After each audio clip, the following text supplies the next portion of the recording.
আজি আপোনালোকলৈ লৈ আহিছো আমাৰ ইচ্ছা কাৰ প্লেছৰ পৰা অন্য এখন কমাৰ্চিয়েল গাড়ী। গাড়ীখন আপোনালোকক দেখাবলৈ চেষ্টা কৰি দেৰি নকৰি চাওক, এইখন ছুপাৰ গাড়ী আপোনালোকৰ কাৰণে লৈ আহিছো। আপোনালোকে কমাৰ্চিয়েল যদি ছুপাৰ গাড়ী বিচাৰি আছে তেতিয়াহ'লে এইখন গাড়ী আপোনালোকে নিশ্চয়কৈ চাব পাৰে। গাড়ীখনৰ কণ্ডিশ্যন একদম শ্ব'ৰুম কণ্ডিশ্যন হৈ আছে। গাড়ীখন আমি ফ্ৰণ্টৰ পৰা বেকলে আপোনালোকক অকণমান দেখাবলৈ ভালদৰে চেষ্টা কৰিম, যিহেতু গাড়ীখন শ্ব'ৰুম কণ্ডিশ্যন হৈ আছে। হ'ব পাৰে ছেকেণ্ড হেণ্ড, কিন্তু শ্ব'ৰুম কণ্ডিশ্যন। আৰু গাড়ীখনৰ টায়াৰ কেইটাও অকণমান দেখাবলৈ চেষ্টা কৰিম। গাড়ীখনৰ টায়াৰ কিমান ধুনীয়া হৈ আছে, গাড়ীখনৰ ৰানিং বহুত কম হৈছে। চ' গাড়ীখনৰ টায়াৰ কেইটাও 4টা টায়াৰ বহুত ধুনীয়া কণ্ডিশ্যনত আছে, স্প্ৰে টায়াৰ আনটাচ আছে, আৰু গাড়ীখনৰ বডি ধুনীয়াকে বনোৱা আছে। আপোনালোকে গাড়ীখন পাৰ্চেছ কৰাৰ পিছত বডি বনোৱাৰ যোনটো জেমেলা এটা থাকে, সেই জেমেলাটো আপোনালোকৰ দৰকাৰ নাই, কাৰণ গাড়ীখনৰ বডি বনোৱা আছে। আপোনালোকে গাড়ীখন ভালদৰে চাই লওক। ফ্ৰণ্টৰ পৰা বেকলে আপোনালোকক আমি ভালদৰে দেখাবলৈ চেষ্টা কৰিছো, যিহেতু এখন আপোনালোক শ্ব'ৰুম কণ্ডিশ্যনৰ গাড়ী আপোনালোকক আজি আপোনাৰ কাৰণে লৈ আহিছো। যদি আপোনালোকে ছুপাৰ গাড়ী বিচাৰি আছে কমাৰ্চিয়েল পাৰ্পছৰ কাৰণে, তেতিয়াহ'লে এখন গাড়ী আপোনালোকে চাব পাৰে। বডি চক আৰু স্প্ৰে টায়াৰ চক, স্প্ৰে টায়াৰ গাড়ীখনৰ লগত আছে।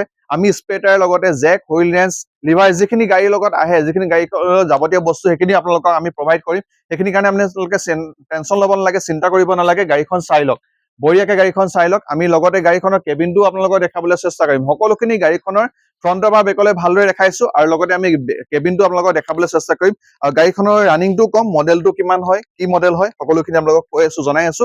গাড়ীখন চাই লওক, কেবিনটো চাই লওক, বঢ়িয়া হৈ আছে। কেবিনৰ চক মই কৈছো অলৰেডি শ্ব'ৰুম কণ্ডিশ্যনৰ গাড়ী, আৰু কেবিনটো চাইছে। আৰু লগতে গাড়ীখনৰ ৰানিংটো চক, ৰানিং মাত্ৰ হৈছে 14,061 কিলোমিটাৰ। 14,061 কিলোমিটাৰ ৰানিং হৈছে, আৰু গাড়ীখনৰ মডেলটো হৈছে 2022 মে'। আৰু এইখন গাড়ী আপোনালোকৰ কাৰণে লৈ আহিছো, সম্পূৰ্ণ এখন শ্ব'ৰুম কণ্ডিশ্যনৰ গাড়ী এখন আপোনালোকৰ কাৰণে লৈ আহিছো। আৰু এইখনৰ আমি আস্কিং প্ৰাইচটো কিমান ৰাখিছো সেইটোতো আপোনালোকে জানিব লাগিব।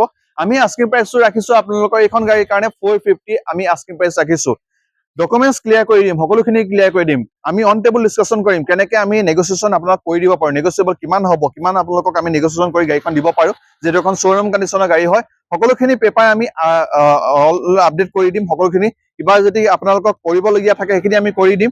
আৰু গাড়ীখনৰ আমি আস্কিং প্ৰাইচটো ক'লোৱে। আপোনালোকে যদি বিচাৰিছে যে গাড়ীখন আমি লৈ যাওঁ, আৰু ইয়াৰ এগেইনষ্টত এখন যদি কিবা এখন গাড়ী এক্সচেঞ্জ কৰিব বিচাৰিছে, প্ৰাইভেট হওক, কমাৰ্চিয়েল হওক, স্কুটি, বাইক হওক, সকলোখিনি এক্সচেঞ্জ হৈ যাব। আমি এক্সচেঞ্জ যোনটো ফেচিলিটি হয় সেইখিনিও ৰাখিছো।